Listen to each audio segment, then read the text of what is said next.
Thanks everyone for joining. My name is Eric Mayer Garcia, and I'm going to be moderating this field conversation, ASTR field conversation, making it happen, prioritizing research in a teaching focused job. I'm an assistant professor at Indiana University, Bloomington, and I'm joining you today from the ancestral lands of the Potawatomi, Sawanwa, Miamiake, and Lenape peoples who are the past, current, and future caretakers of this land. I want to begin by just giving quick thanks to Amy Zagmansky, the CEO of ASTR, as well as the rest of the Field Conversations Committee. I'm the senior ad hoc, or not ad hoc, member at large, excuse me, on the Field Conversations Committee. So I'm the chair of the committee this year.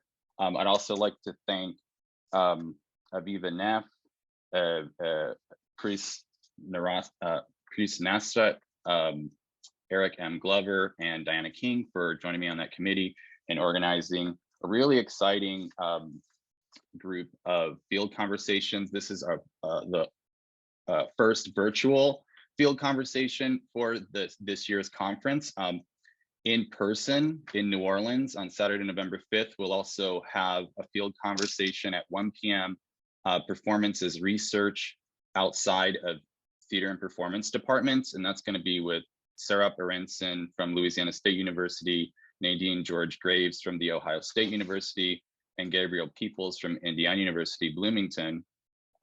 And that'll be followed by a second field conversation on Saturday, November 5th at the conference called Picking Your Battles, Publishing Your Research with Donatella Galella, Paola Hernandez, and Isaiah Wooden. So please just keep that in mind and join us for those.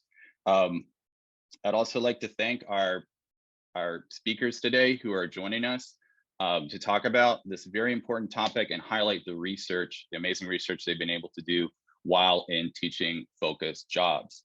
And so I will, so that's Guillermo Aviles-Rodriguez, Trevor Boffone, Courtney, Elkin, Mohler, and Vicki Hoskins. And I'm going to introduce them first. Everyone first, I'll include bios in the chat, and then we will kick it off with some comments from each of the panelists today, and then we will transition into a Q&A. So at that point, please feel free to put questions in the chat, or when we're in the Q&A, if you want to just turn on your camera and ask a question verbally, that's fine too. However you feel most comfortable participating in the conversation when we get to that point. So let me introduce our speakers today. So Dr. Guillermo Aviles-Rodriguez is a graduate of the Theater and Performance Studies Department at UCLA, where he is now a lecturer in the Chicana, Chicano, and Central American Studies Department. He is also a lecturer in the Theater and Chicana, Chicano Studies Departments at California State University, Northridge.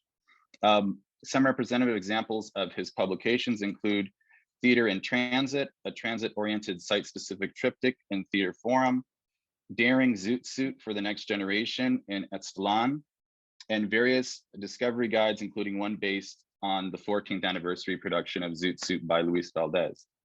He will also publish Playing Hopscotch in Traffic in the Cambridge Opera Journal, forthcoming next year.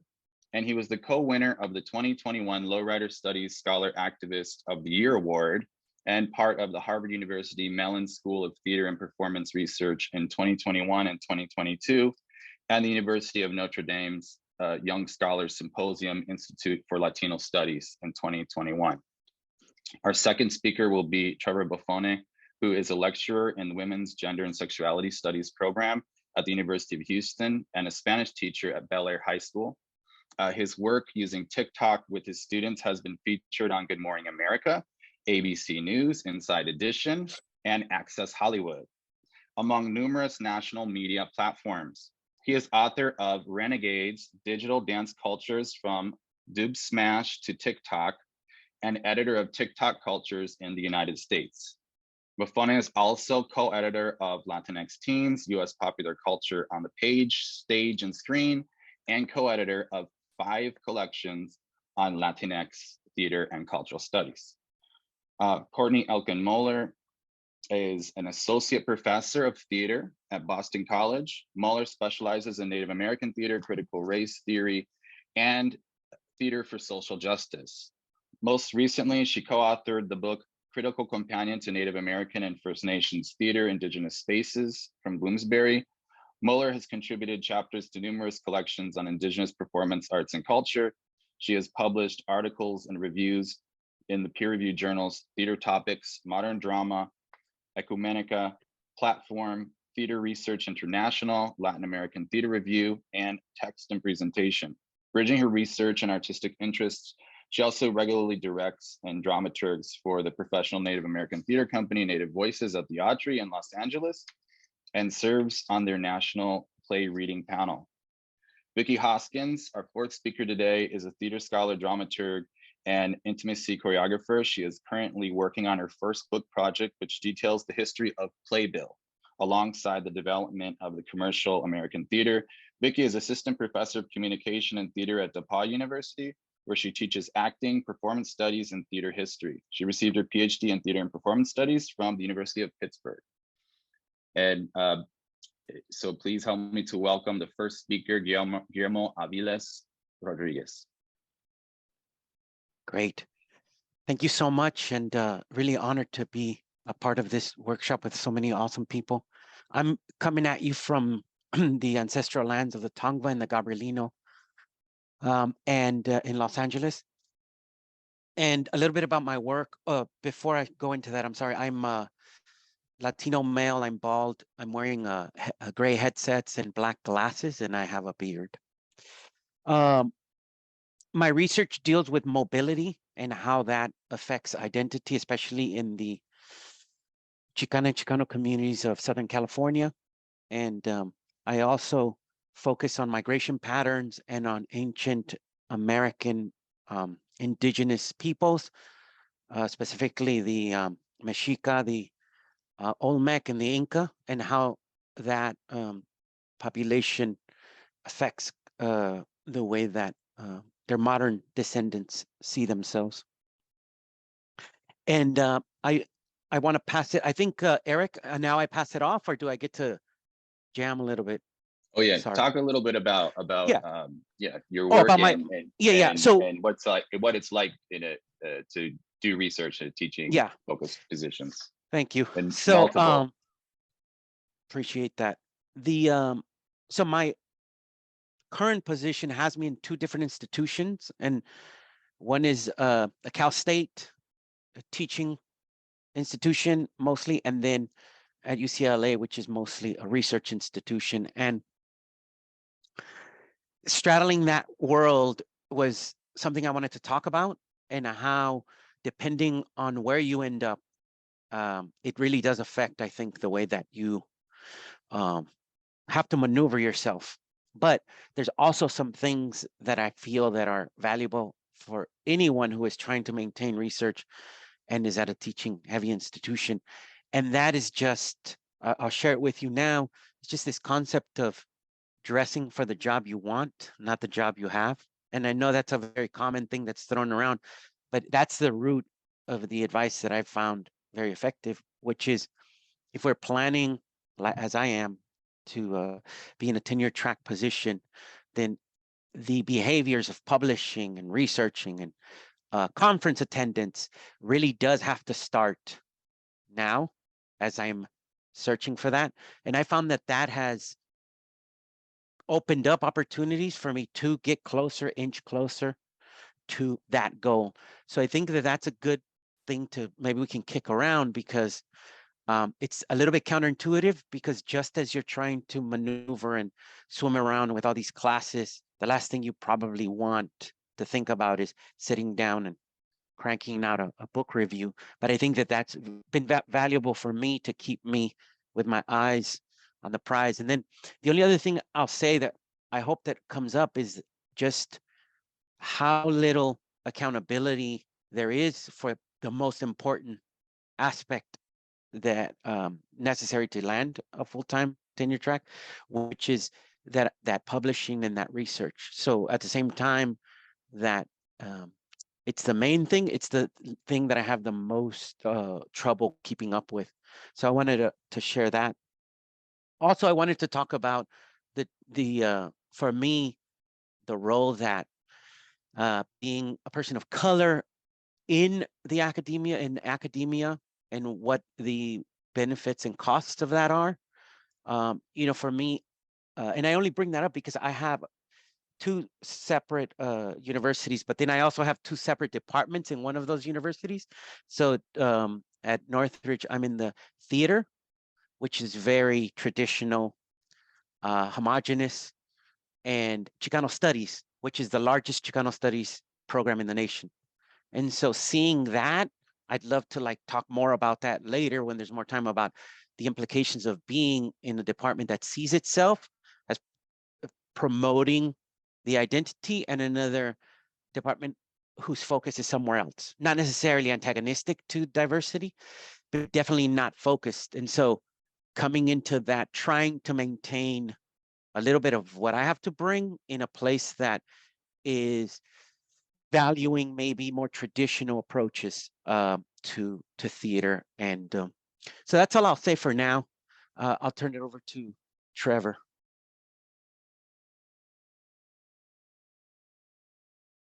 You're on mute. Sorry, Trevor, you're on mute. I'll miss the best part of my presentation. I'm coming to you from my classroom, my high school classroom. I'm a high school teacher in Houston, Texas, and I have LED lights. So apparently I am cool, as I have learned. But I do a bunch of different things. I teach full-time at Bellaire High School in Houston, Texas. I teach Spanish. I also teach part-time lecture at the University of Houston in Women's Gender Sexuality Studies, of one class a semester. And then I also teach online at Portland State University. And my boss is here from Portland State. Shout out to Christina Herrera. I also write, and I'm also a macro influencer. I do all sorts of stuff. And so I'm going to give you a bit of a quick and dirty about what I do, what my day-to-day looks like, and how I really am making this research thing go, even though I get zero support from any of my jobs for research, right? And so I am, I finished my PhD in 2015. I'm a trained Latinx theater person. I do musical theater as well, and I've done the publishing thing in Latinx theater. I've got the books, I've got all the good stuff, the jazz. But I did not land a tenure track job, or I'm still on the market, right? But I didn't land a job, and so in 2018, out of necessity, I had to get a job that paid me enough money to live, right? With benefits. And so I started teaching high school in 2018.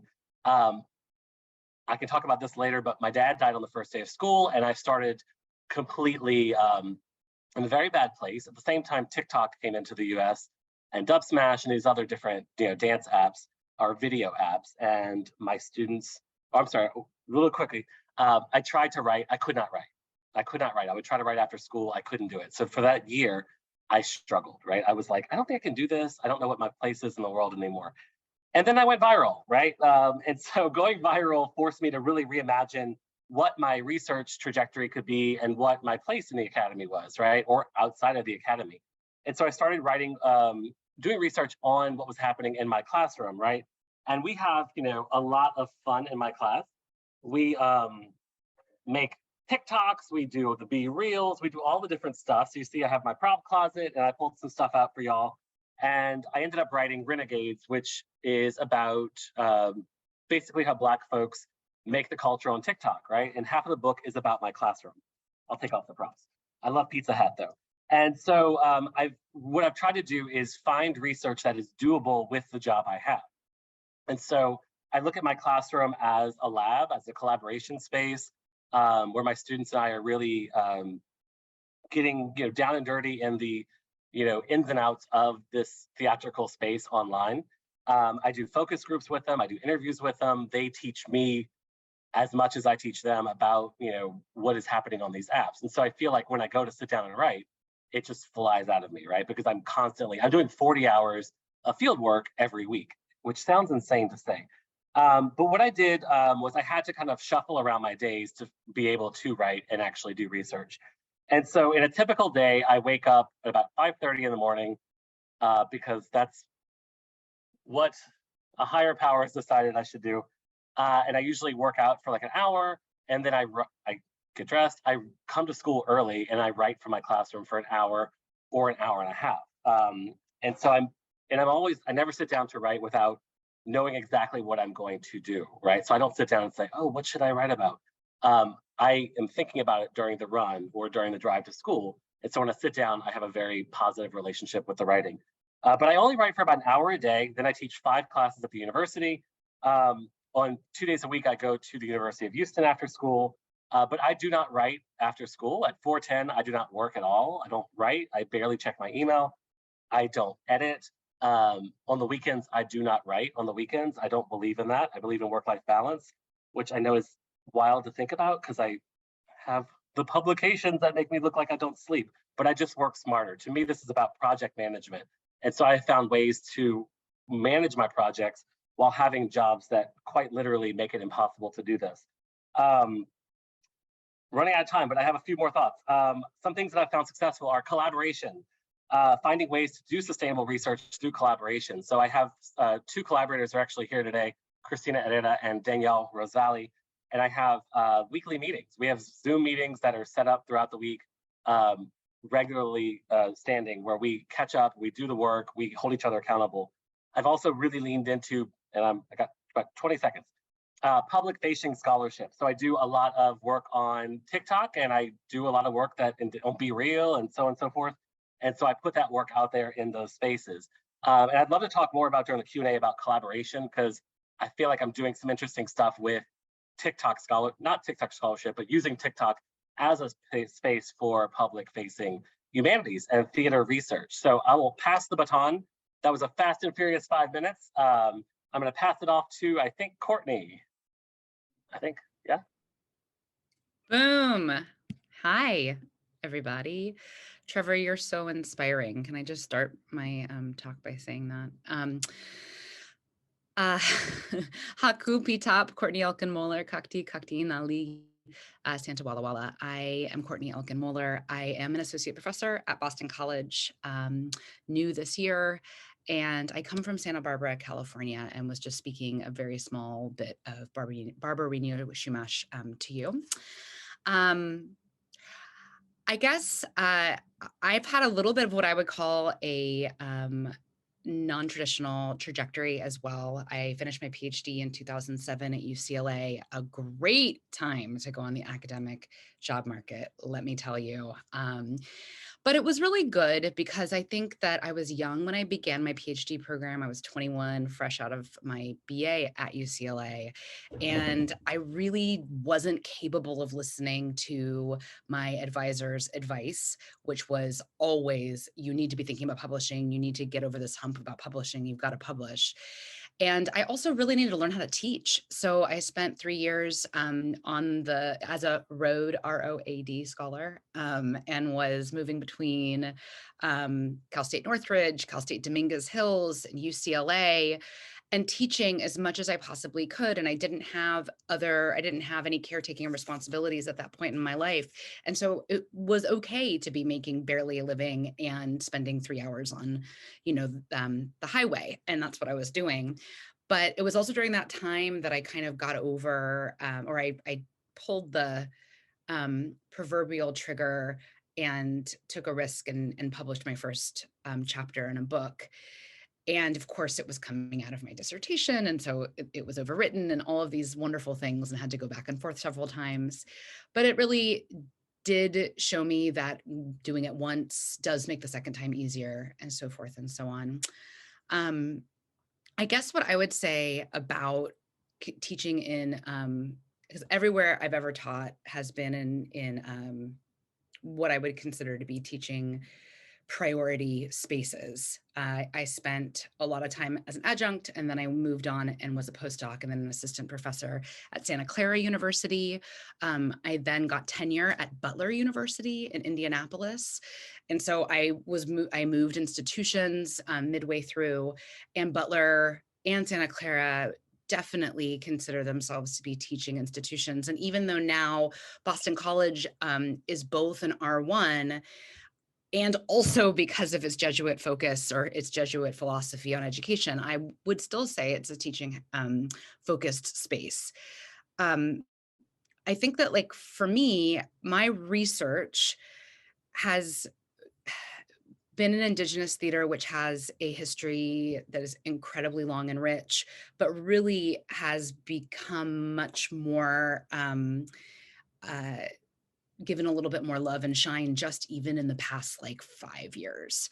And so part of my story, and I guess this is advice, is that if you're passionate and your personal and professional life is bound up like mine is in the work that you do in the part of theater that you love the most, then sometimes your immediate professional goals have to take a backseat to actually sustaining the field.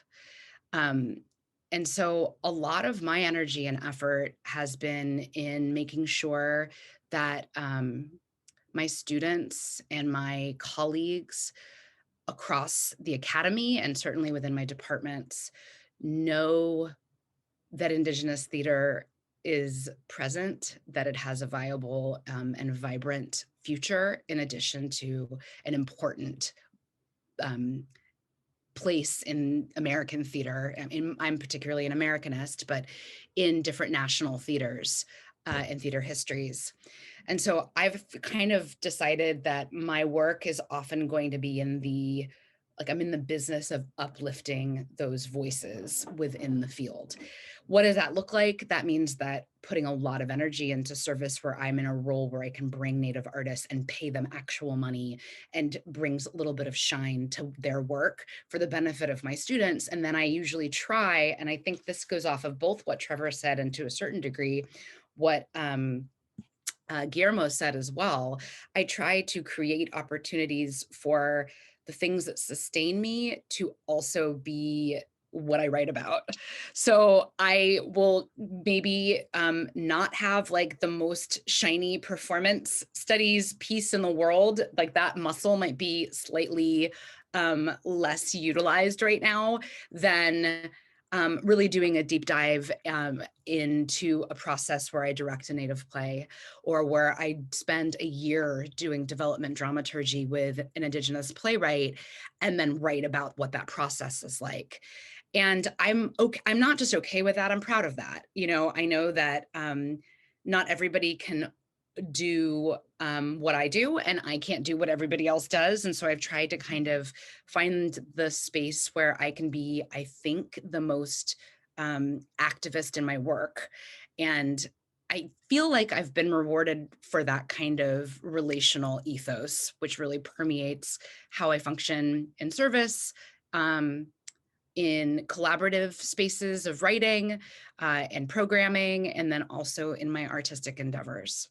I feel like I just talked a lot and I am terrible at keeping time. So I want to go ahead and pass the mic on over to Vicki. Thank you so much, Courtney. That was amazing. Hello, everyone. My name is Vicki Hoskins. I'm coming to you from the ancestral lands of the Miamia and Kickapoo. And I am a extremely pale white woman with reddish, curly, wavy hair. Behind me is a navy blue armchair. And if it's in frame, my yellow and black Playbill branded pillow, which is my reminder that I'm supposed to be writing my Playbill book. So I wrote some thoughts down because that is how I process information best. I'm going to be honest with you. I haven't been writing. Well, I haven't been writing as much as I should, as much as I could. I was asked to share a few thoughts today, how I managed to continue my research in my teaching focused position. And I'm not sure I have those tips for you. Let me say I'm very grateful to Eric and Amy for inviting me to this conversation, and I hope my candor will be useful to those of you in similar situations, or for those of you on the academic job market. But I'm not sure I have the answers. I will say that I'm fortunate. I teach a 3-3 load with few service requirements, which allows me time to write in between my classes. And my employer values my research. My chair wants me to have time to write. I recognize that these are privileges others in the field do not experience. Even so, I sometimes find myself with time to write and a lack of motivation to do so. Why? It's no secret that everyone has struggled during the pandemic, and here we are still in the pandemic, only now everyone supposedly has gone back to normal or are being pressured to act as if it were normal. But like many others, the pandemic isn't the only issue that I'm personally struggling with.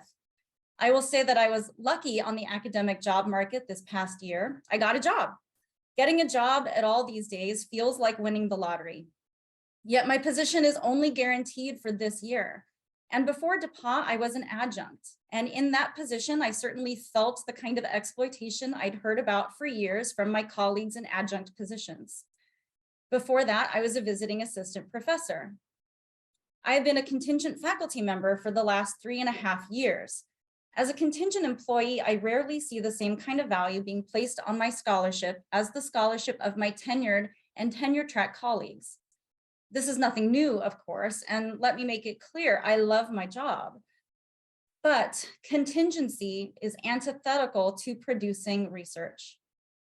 This isn't an excuse. Of course, many amazing scholars have produced scholarship under these circumstances, and we've heard from them today. But the reality is that it is a challenge to write when you're not sure if you will have a job in a few months. And that's the truth. So what advice can I give? It's been said before, but making time for your writing every day is imperative. It is so easy to let one day slip and then the next and the next until you've become used to not writing. So write every day, even if it's 15 minutes, keep to a schedule.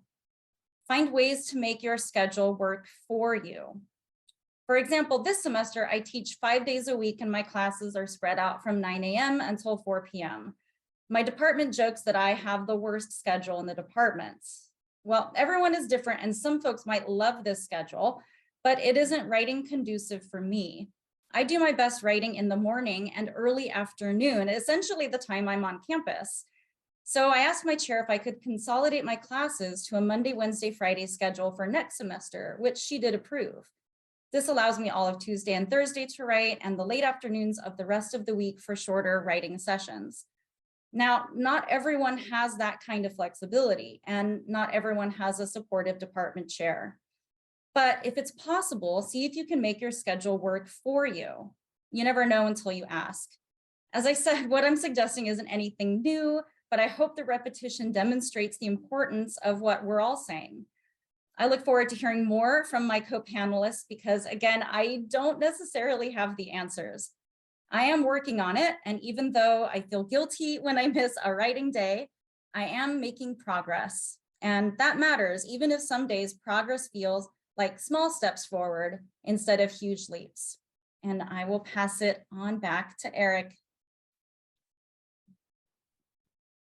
Thank you, Vicki. Thank you, all panelists, for sharing these great thoughts and candor. And, I mean, I'm hearing a lot is sort of like thinking of the rhythm of writing and also how writing could be something that gives you morale or keeps you together, in this very tough teaching job, and sometimes in some cases being exploited as contingent labor, or just, just not getting the love back from what you're doing. Well, at least I guess, ma'am, I'm talking about my own experience now. So I do want to kind of open it up. This is a time to open up the Q&A. I do have a couple questions for the panelists to get started, but if you have a question, go ahead and put it in the chat, or you can raise your hand. You can unmute and ask your question, turn your camera on. Let me switch my view here so I can see everybody. Okay, yeah, so yeah, I mean, I feel like all y'all have already kind of touched on one thing that I really thought we should focus on, which is sort of like, what is that one piece of advice you give somebody starting a teaching focused position? But I think I prefer to come back to this idea of, the role of research, I guess, and sort of like how it fits in. Vicki was talking about Trevor, and Courtney as well, is sort of like this almost, that you have a personal stake and a passion in what you're writing about, and that fuels it. You know what I mean? Like maybe we could just kind of all just kind of pass that around across the panel as to what is how does that kind of relationship, like how is that key, or how does that play into getting writing going, I guess, you know? Yeah, I'd like to jump in. So, and it sort of piggybacks on what Courtney and Trevor were talking about, is that more and more scholarship is the concept of writing that counts is expanding. And that's important because when I was having a conversation about the writing that I've done, and the only writing that I've ever been paid for has been pedagogical. But when I've had a conversation with people about what I've written, they don't necessarily at the level of adjunct lectureship. They don't say like, was that a peer-reviewed discovery guide that you wrote? They just say, oh, this guy has written and it's slick and it looks nice. And so that counts sort of as a publication for that level of writing. And I think that it benefits us to start expanding what counts as writing, like the research participant observer that we talked about, and then some of the multimedia stuff that's happening. More and more people are weighing that as legitimate scholarship. You know, of course, the coin of the realm is still, you know, peer reviewed, but that's, like I said, losing. So I just wanted to throw that out, that's been true for me, that no one really, if it's published, especially in a slick format, like on a website or a blog, you know, it doesn't hurt you. And I just want to dispel this, and then I'll shift gears here and let somebody else talk. I want to dispel this idea that like posting that opinion piece an op-ed or whatever is taking away from your real writing. For me, like that's just a bad, I used to subscribe to that idea. It's just a bad thing. I think they feed each other and one makes your writing better than the other. So I just wanted to encourage you that if you're not quite doing that writing, you're doing journalistic, that also feeds. So don't give up on that because it all counts. Yeah.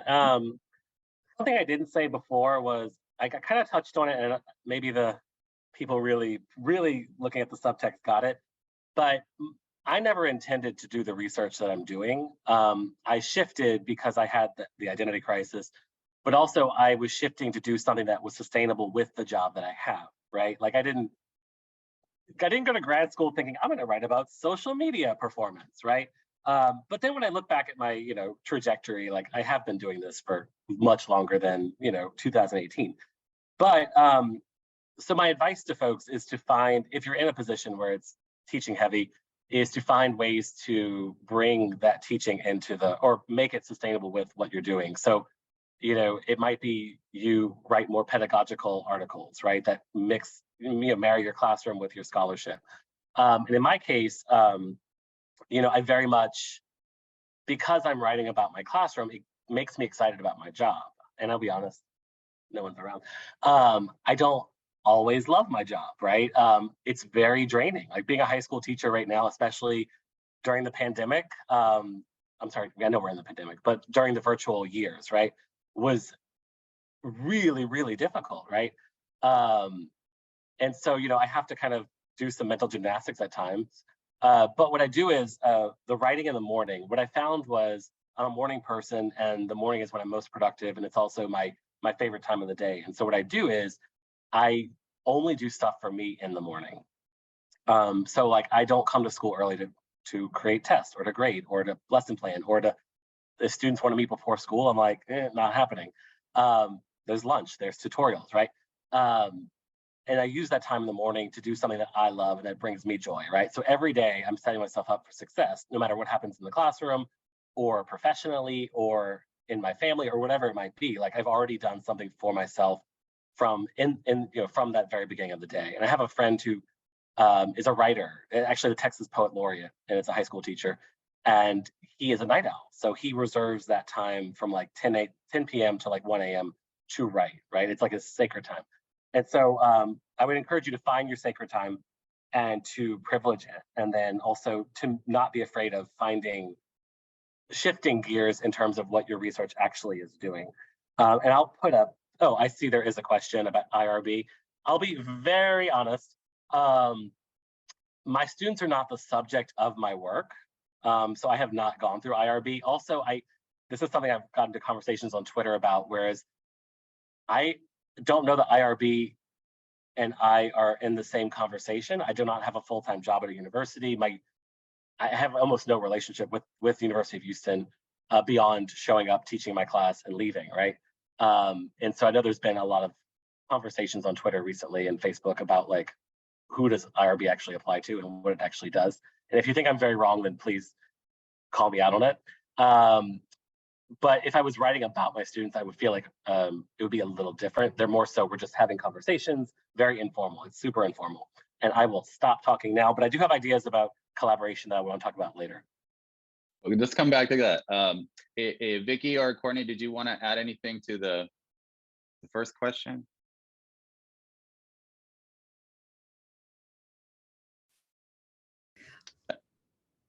Do you want to, for the audience and maybe also me, like repeat the Yes question? Yes, of course.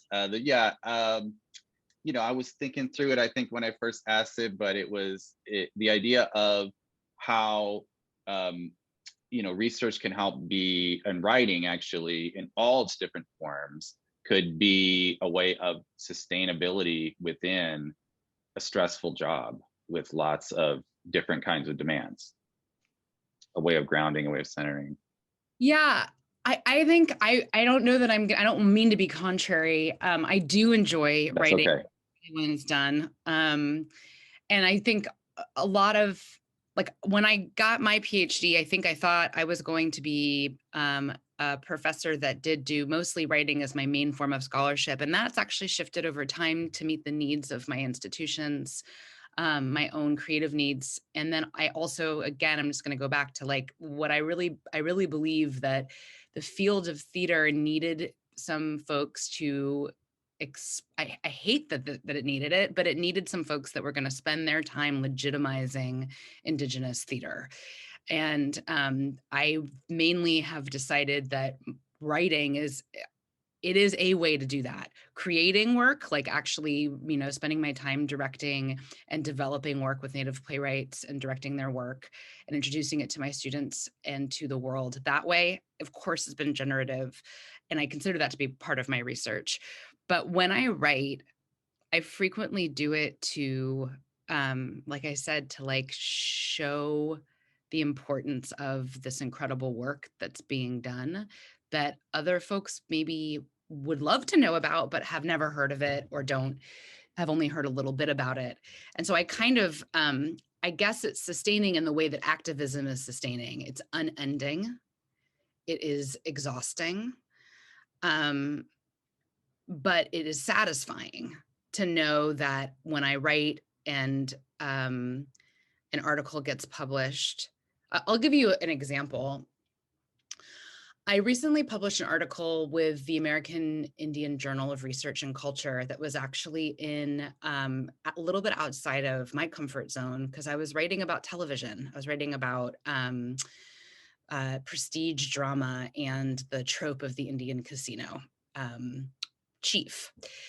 And when I first submitted that paper, I had a horrific experience with a very high profile journal. And I don't mind saying what it was. It was Television and Media Studies. And it was just an editor who was just frankly racist. I mean, that's just the bottom line. The person was racist. And she let me know after I had revised and resubmitted and revised and resubmitted and had letters from all of the people she had found, the experts that she had found, that the article was ready to publish. She had handwritten all of these places that she didn't think my English was good enough or whatever, and wrote it and sent it back to me like without any kind of record. It was like a handwritten onto the article, you know, and sent back to me in the mail. And so I said, no, I'm not rewriting it. The experts that you found have already said this is ready to publish. And she said, we've never published anything. This is a Television and Media Studies, but that we've never published anything on Native American anything. And so I had to go out of my way and find people that even knew what this was, that were Native Studies people. And, you know, your writing isn't at the level that I feel comfortable with publishing. And we thought it was important to do it because it dealt with Native people and we've never done that before. And I'm like, this is like, you're describing the job of an editor. Like your job is to find experts when you're not one, and then to listen to them and to their input. And like the fact that your journal's never published anything Native American is now not surprising to me, and you never will. And I pulled it and I submitted it somewhere else, and it immediately got published. I didn't have to do anything practically to it. Actually, that's the case. So that's all to say, it's annoying to me that ended up the way that it ended up, because think of all those people that could have learned about a Native perspective, about television and Native characterization, that didn't get to learn it. So a more closed audience did. So I guess, I don't know that I would say that I find it grounding.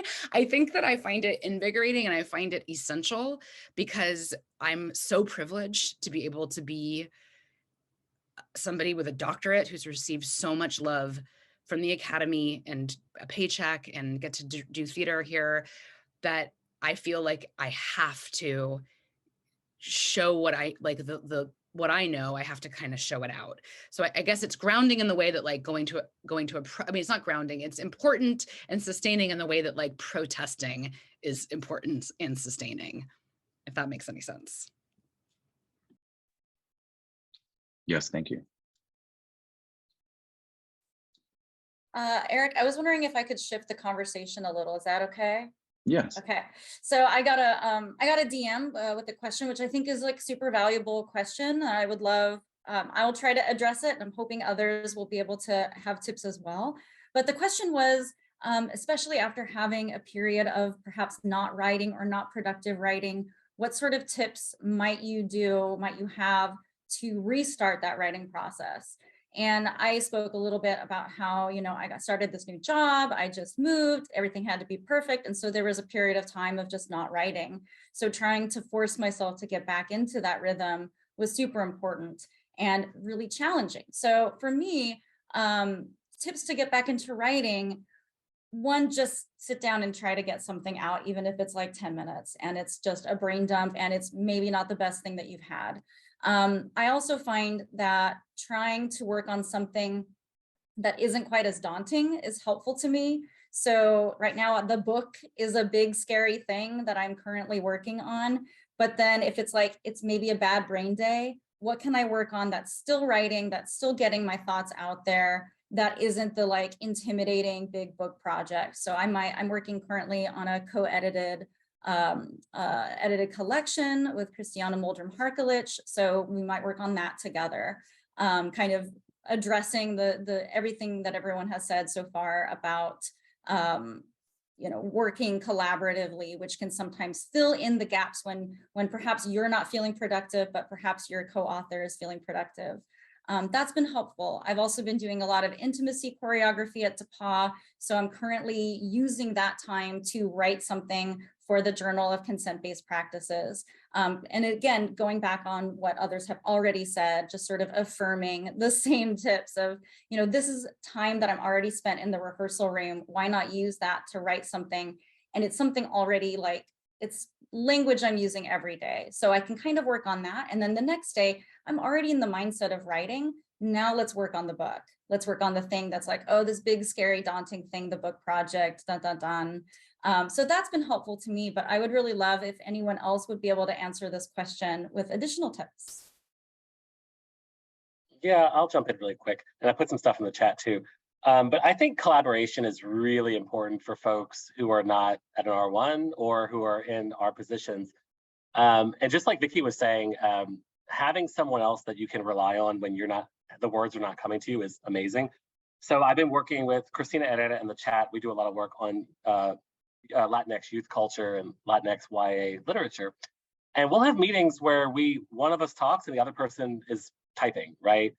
Because sometimes you can talk about it in a way that you can't actually put it onto the page, right? And then Danielle Rose Valley is here, and we're doing some work on Shakespeare, Yossified Shakespeare.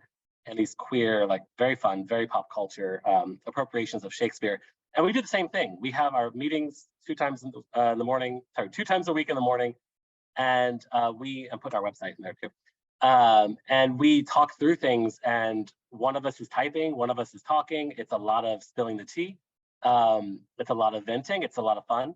But by having someone else there, it gives you that accountability to, one, show up, and then to produce something, right? Or my favorite thing, Christina probably hates me for this, is when we co-write, I will literally write a brilliant paragraph, and then the last sentence will be like, Christina, say something smart to close it, you know? Or Danielle, add a transition, right? When I don't know what to say, and then that person can come in, and they usually have fresh eyes, and they can do that. So I think collaboration, and I know that collaboration is not, it's interesting. We're theater people. We collaborate by definition, but then in scholarship, we are told not to collaborate, right? Because it doesn't count the same. And so I find finding your collaborators is really great. I'll say one thing really quick, because I don't know if we're gonna come back to it. But Danielle and I have started a TikTok. So we are doing a TikTok, it's at Yassified Shakes. And we are using TikTok as a space to put out our research, do public humanities, and to really engage with a different audience as we write this book. We're co-writing a book. And so we're going through the process of writing a book. We're creating short videos talking about the things that are in the book, funny videos, so on and so forth. And so I think a lot of us here, I find we're trying to break the mold of like what scholarship actually has to look like. And I know that some of us have more freedom to do that and some of us don't. But those are some ideas that I have. And if you're on TikTok, go check us out at Yassified Shakes. It's a lot of fun. It's a wild time. Writing by hand, longhand, will get you out of the, sometimes, many times, out of the being stuck at the keyboard. It's kind of like tactile and physical, kinetic. And then the Pomodoro, for the people that don't know, it's usually 20 minutes of writing intensely and then 5-minute break. And then you come back and you can do 3 rounds of that and you have an hour's worth of writing. So that's what that means. But if you Google it, you can find better descriptions. And then there's also this trick when you're stuck. It's like prompts. So the prompt that I like is what I really want to say. So I'm stuck. And then the next sentence to get unstuck is what I really want to say. And then you just write whatever comes to you. So these are just some little like mental, I'll go back. What I wanted to talk about is the importance of accountability, and that can be external or internal. And, missing your class has high accountability because your chair is going to sit you down, right? Have a conversation with you. But if you miss your writing, there's no, like, who cares, right? So it's about creating accountability for yourself, maybe asking people just to ask you at the end of the week, hey, like, how many days did you end up? Even that. And then the other thing that I forget is the reward aspect, like that sometimes, like, just rewarding yourself when you reach those milestones, sometimes that's what keeps you from getting stuck too, right? That you're going to get a PlayStation at the end of the week if you finish your writing. So yeah, just those things came to my mind. Yeah. I want to second the writing by hand. That has been everything I've ever written that I'm really proud of. I started off with me writing on a legal pad. That's just the reality. And I do find that helps a lot. The other thing that's very helpful, I mean, for someone like me, is deadlines. And I know that it's hard. So Guillermo, you're right. Like, if you're working on a peer-reviewed article or a book proposal, it's so huge and there's no deadline. I mean, usually, sometimes you might have like a special edition and that's great. And those are the kinds of things I look for, because I just am one of those people. I'm a mom, I've got 2 kids, I've got 3 very needy animals, a fairly needy husband. Like, I just, the reality is, like, I need a deadline. And so, like, that's what's so awesome about conferences.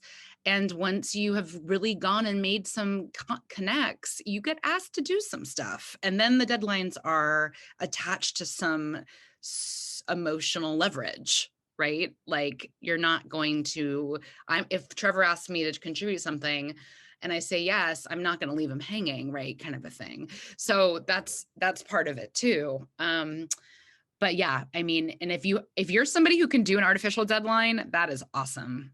I'm not somebody who can.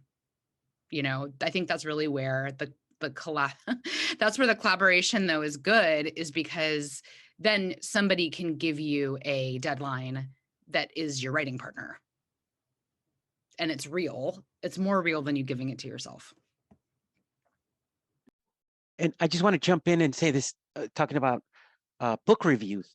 So book reviews are small, you know, projects that maybe you need to step away from that monstrosity and just the book you already read for your research anyway, write a book review for it and use that as the jump start to writing. I found like I was giving some very bad advice early in my career about like, don't write book reviews, publish. And the thing is that it's not one or the other. You can always be working on a book review and do this. So it's like, again, it's yes. And I think when you're in the situation that we're in, where we're lecturing and on the job market and all of that, it has to be yes and rather than either or. And so, you know, what I found is that in conversations with people, the book reviews that I've done have really kept me like at the forefront of the field. Like I understand where things are going because of this. Never planned to be at the forefront of knowing what's going on, but doing the book reviews forces you, right, to do that and to do it in a way that you can sound smart talking about them because you're reviewing this thing, right? And so I just want to encourage that short, sharp projects also sometimes can help the bigger ones, not take away from them, which was the thing I was told. And I found the opposite. It actually fuels the big projects. So, yeah.